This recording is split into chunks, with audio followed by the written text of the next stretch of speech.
And the 2013 United Way campaign is underway across the capital, and this year it's looking at lives impacted instead of a big dollar total.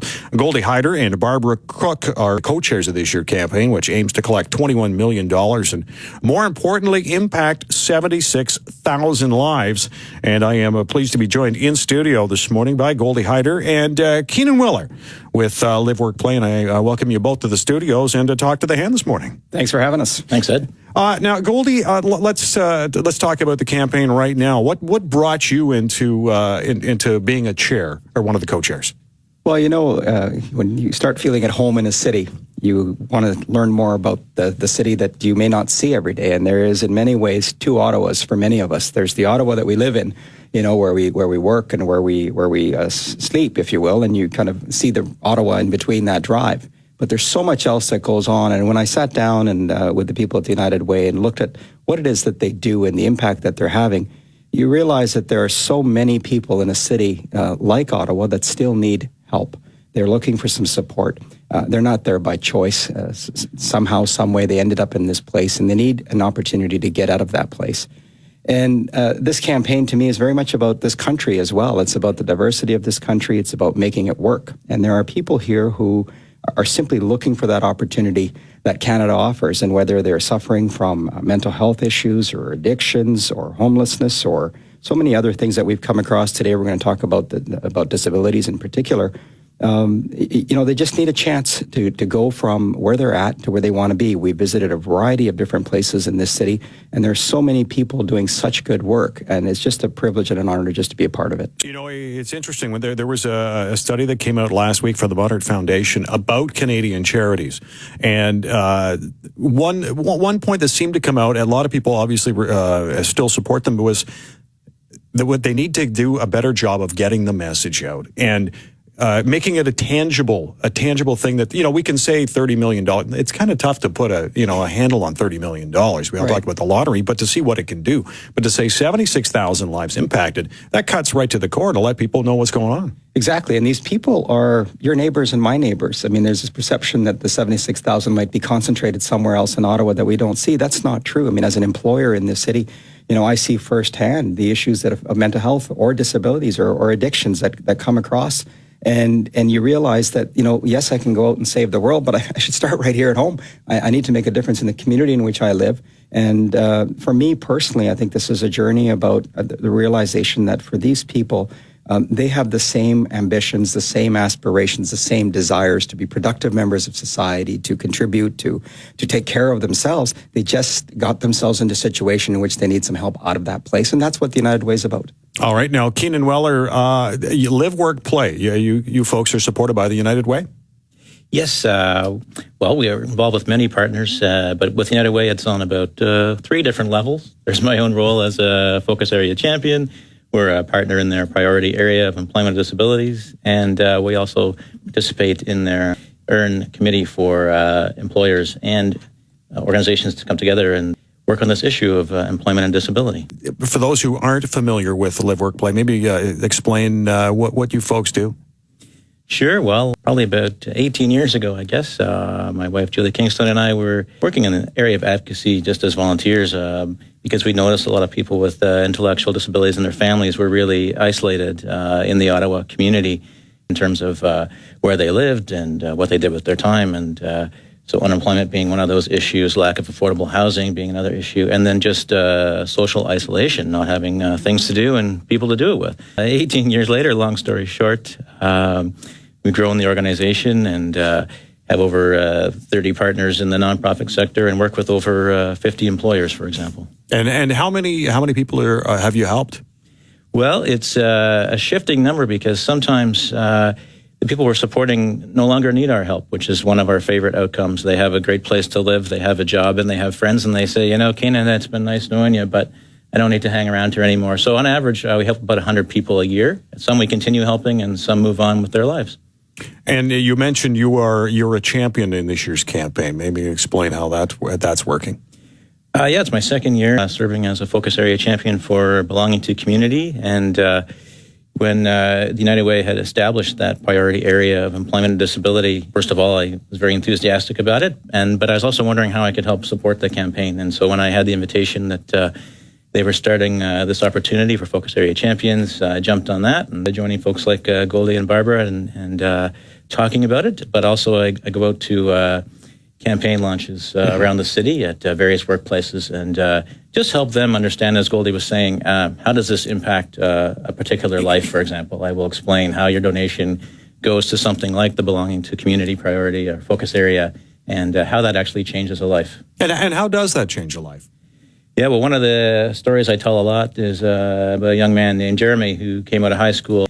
He's actually the only person in his household that's able to work. His mom's very ill. And he'd been pretty much told all his life, a job is not something for you. You're not going to get one.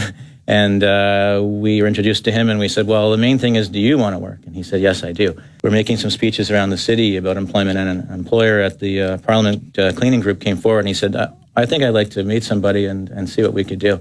And so it's been over a year now, Jeremy working successfully and the breadwinner for his family. And of course, his life completely changed from having no idea what he was going to do, worrying about paying the bills on their apartment to, he's received 2 raises now. So, oh, good for him. Yeah. 2 raises in a year. Yes, sir. I got to go talk to the manager. You need to hire Jeremy to talk to your manager. Yeah, no kidding. No kidding. And that's just one of the good news stories that you hear about all the support United Way does for everybody around the community. But in the case of the Jeremy examples, it's not charity. These are people who come to work. And they're capable of working. They just need that opportunity. And a lot of it has to do with educating employers. Employers who are today desperately looking for labor. And if you can train that labor, if you can provide them that skills, there's still a lot of functions that these people can perform. And they do it with pride and with hard work. I had an opportunity to do a Seeing is Believing tour here where we met a young man by the name of Cooper. He works in an organization. He gets up every day. He goes to work. He works hard. And then the job became a bit redundant because he was in the mailroom, and the mailroom was not necessary anymore in the same way it was 10 years ago. And the organization said, well, we can't lose Cooper. He's one of our hardest working people. We better find him something else to do. And they did. And that's the lesson here for the employers, is this is not a charitable act. This is you filling a need that you have with people who are right here in Ottawa. That's an incredible story. We're back with Talk to the Hand on 1310 News. And, ferocious discussion about the Senators while we're off here, but we're going to steer it back to the United Way. And, we're about 8 days away from touchdown here in the campaign? Well, we are for the government side. There's, as I like to say, there are 2 campaigns for one community. The public servants have their own campaign, and they're a very big part of the success that the United Way has here. They wrap up next Thursday. They have a target also of $21 million. That's a different $21 million than the community campaign.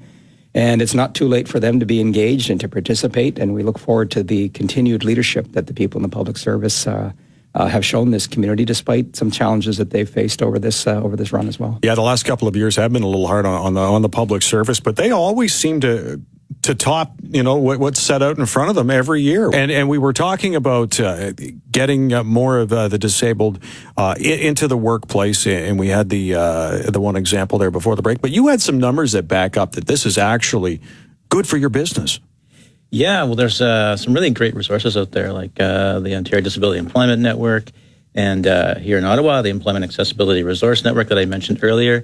We're all working on getting that information out. There's annual conferences, for example. There's a major employer in Ontario named Mark Wafer, who owns a number of Tim Hortons franchises. And he frequently goes out and discusses how the people he's hired who have disabilities are the highest achievers in his particular workforce. They have higher rates of reliability, loyalty. Now, that's a generalization. By virtue of having a disability, it doesn't make you a better employee. However, the statistics are there to say that within the workforce, that particular group is harder working, and stick with it.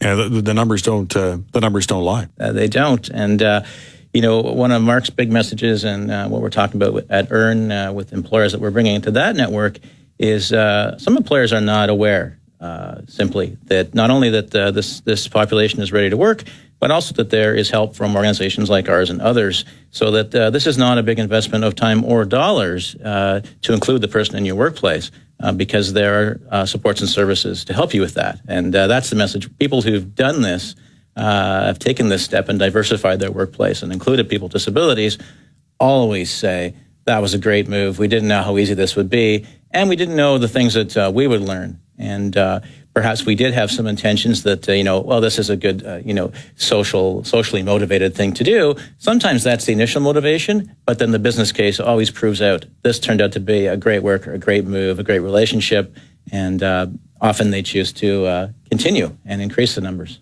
Now, Goldy, you took a Seeing is Believing tour with the United Way. What did you encounter when you were out? Well, it's basically validation of everything that Keenan and I have been talking about here today, is that this is an opportunity to kind of arrange a marriage, if you will, between an employer and an employee, and to see that potential be fulfilled. I was struck not just by the people who come from the program from the disability side. I was more, in some ways, struck by the learning and the eye-opening reaction from the employers who said, man, I wish I knew about this earlier, because I would have gotten in access to this kind of labor, the loyalty, the hard work, which, as Keenan said, the statistics are bearing out. And that's the focus here. We want to educate employers and engage them in a way in which they realize that this is not a do-good activity. This is good business. It's a good approach to tell your story as a business in your community, that you support programs like this, but that it doesn't compromise the services that people are expected to receive at your store or your restaurant, or you're at your Tim Hortons. And on the contrary, it may even be better, it turns out. These are terrific stories that let's hope are going to spur on more donations. Now is the time where we want to put the bright light on this, because it is kind of heading into that season of giving with Christmas coming and everything else. So we want to remind people that if you haven't already done so, to please take the time to give back to this community in the city. And LiveWorkPlay, just one of the fine examples. And what's new at LiveWorkPlay right now, Keenan? Wow. Well, every day we're hoping to arrange new employment partnerships, some announcements coming out shortly.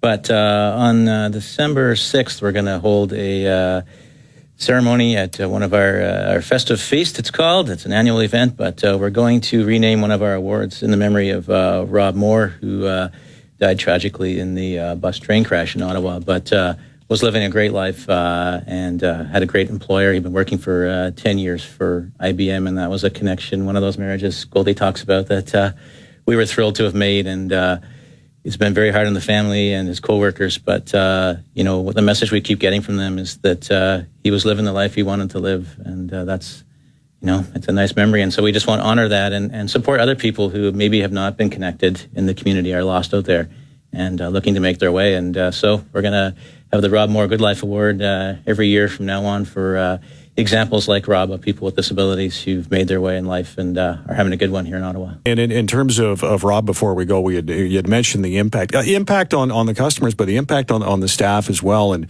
they have a bit of a tribute to him as well, don't they? Yeah, they've renamed the games room there. It's called Rob's Room, because he was also a big social facilitator, in addition to being a great worker. So we're just going to kind of take that forward, and we want lots of other employers to have the benefits, and working with the United Way and getting that message out. Looking forward to it. All right. Keenan Wellar with LiveWorkPlay and Goldy Hyder, co-chair of the 2013 United Way campaign. Thank you so much for coming in this morning. Thank you for having us. Appreciate it. Thanks. There they go. The United Way campaign, the public sector part continues until the 28th, and the rest of the campaign continues till March 31st. We'll be back with more Talk to the Hand in a moment.